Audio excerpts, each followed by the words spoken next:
ഒരു ഉമ്മ ഒട്ടും മടിക്കാതെ ഭവതി അതങ്ങ് തന്നേക്കൂ.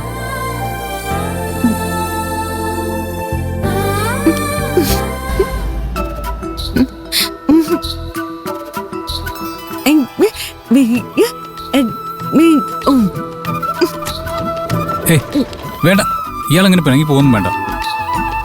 തരാൻ ഇഷ്ടമില്ലെങ്കിൽ എനിക്കൊരു ഉമ്മയും വേണ്ട, ഒരു കുന്തവും വേണ്ട. ഇനിയിപ്പോൾ അതിൻ്റെ പേരിൽ പിണങ്ങി പോകുന്നു വേണ്ട.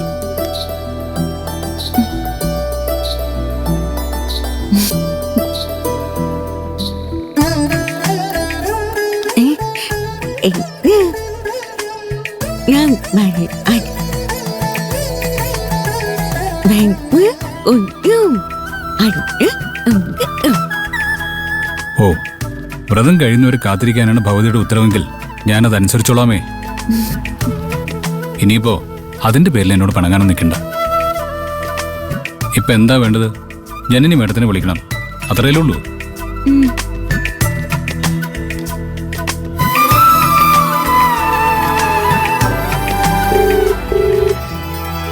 ഹലോ ഹലോ, ജനനി മേഡം അല്ലേ? യെസ്, ആരാ സംസാരിക്കുന്നത്? മേഡം, ഞാൻ സന്ദീപാണ്. എൻ്റെ ഭാര്യ ദേവൂട്ടിയെ ആക്രമിക്കാൻ വന്നവരിൽ നിന്ന് മേഡം അവളെ രക്ഷിച്ചതായിട്ട് അറിഞ്ഞു.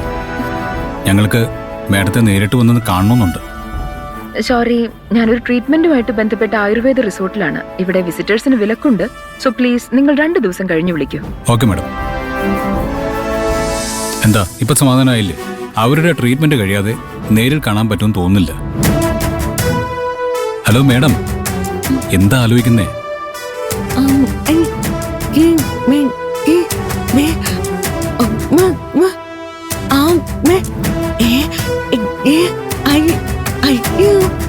അത് ശരിയാണല്ലോ.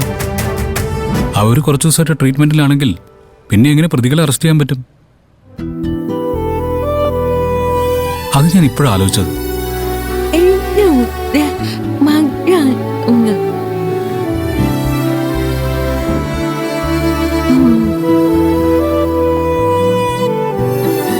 അതെ, ഇങ്ങനെ ഗൗരവത്തിൽ ആലോചിച്ചിരിക്കുന്ന ദേവൂട്ടി കാണാൻ നല്ല ചന്തമുണ്ട് കേട്ടോ.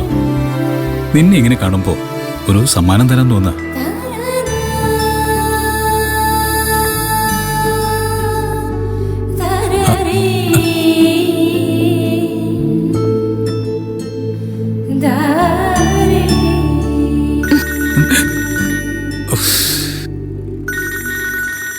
അയ്യോ മുത്തശ്ശി, വീഡിയോ കോൾ ആണല്ലോ.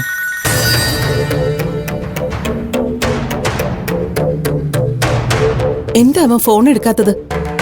നീ ഒന്ന് അടങ്ങ് ശ്രീകലെ, കോൾ ആയതല്ലേ ഉള്ളൂ. ഹലോ, എന്താ മുത്തശ്ശി? നീ ഇതെവിടെയാടാ? നിങ്ങൾ എന്താ വൈകുന്നേ? അത് പിന്നെ മുത്തശ്ശി, ഞങ്ങള് സ്കൂൾ വിട്ട് വരുന്ന വഴി ചെറിയൊരു ഷോപ്പിംഗ് നടത്താമെന്ന് വിചാരിച്ചു. അതെ, നിങ്ങൾ രണ്ടുപേരും യാതൊരു ഉത്തരവാദിത്വം ഇല്ലാതെ കറങ്ങി നടക്കുകയാണെന്നും അതുകൊണ്ട് നിങ്ങളുടെ വ്രതം തെറ്റുമെന്നൊക്കെ പറഞ്ഞ് ദേ നിന്റെ അമ്മ ഇവിടെ കിടന്ന് കയറ് പൊട്ടിക്ക്.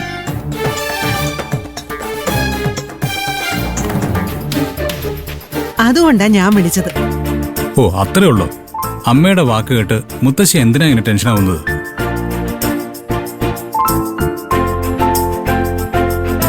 ഈ 41 ദിവസത്തെ വ്രതത്തിന്റെ കാര്യമൊക്കെ ശുദ്ധ തട്ടിപ്പാണെന്ന് എനിക്ക് നന്നായിട്ട് അറിയാം. എന്നാലും അമ്മയുടെ ഒരു ആഗ്രഹമില്ലെന്ന് കരുതിയിട്ടാ ഞാനും ദേവൂട്ടിയൊക്കെ അതിന് സമ്മതിച്ചത്. പക്ഷേ അത് വല്ലാതെ അങ്ങ് മുതലെടുക്കരുതെന്ന് മുത്തശ്ശി അമ്മയോടൊന്ന് പറയണം. പിന്നെ ഒരുമിച്ച് കുറച്ച് സമയം ചെലവഴിച്ചുകൊണ്ട് ഞങ്ങളുടെ വ്രതശുദ്ധിക്ക് യാതൊരു ഭംഗവും വരില്ല. ഇനി എന്റെ ഭാഗത്തുനിന്ന് എന്തെങ്കിലും പ്രകോപനം ഉണ്ടായാൽ തന്നെ ദേവൂട്ടി അതിന് വഴങ്ങില്ലാന്ന് മുത്തശ്ശിക്ക് അമ്മയ്ക്ക് നന്നായിട്ട് അറിയാലോ.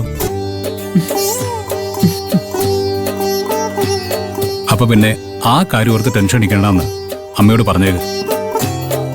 അതെ, നിങ്ങളെ പേടിച്ചിട്ടൊന്നുമല്ല. നാളെ നിന്റെ അച്ഛന്റെ ഓർമ്മദിന, ബലി ഇടേണ്ടതുകൊണ്ട് ഞാൻ വ്രതത്തെക്കുറിച്ച് ഓർമ്മിപ്പിച്ചത്. ഔട്ടിംഗ് എന്നും പറഞ്ഞ് 2 പേരും കൂടി ഹോട്ടലിൽ നിന്ന് ആഹാരമൊന്നും കഴിച്ചേക്കരുത്.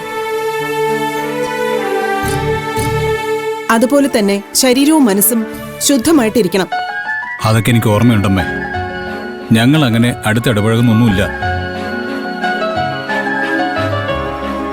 അതിന്റെ ആവശ്യം തൽക്കാലം ഇല്ലല്ലോ. എന്നാ രണ്ടുപേരും കൂടി ചുറ്റിത്തിരിഞ്ഞ് നടക്കാതെ വേഗം വീട്ടിലേക്ക് തിരിച്ചു വാ. ശരി ശരി, ഞങ്ങളിതാ എത്താറായി.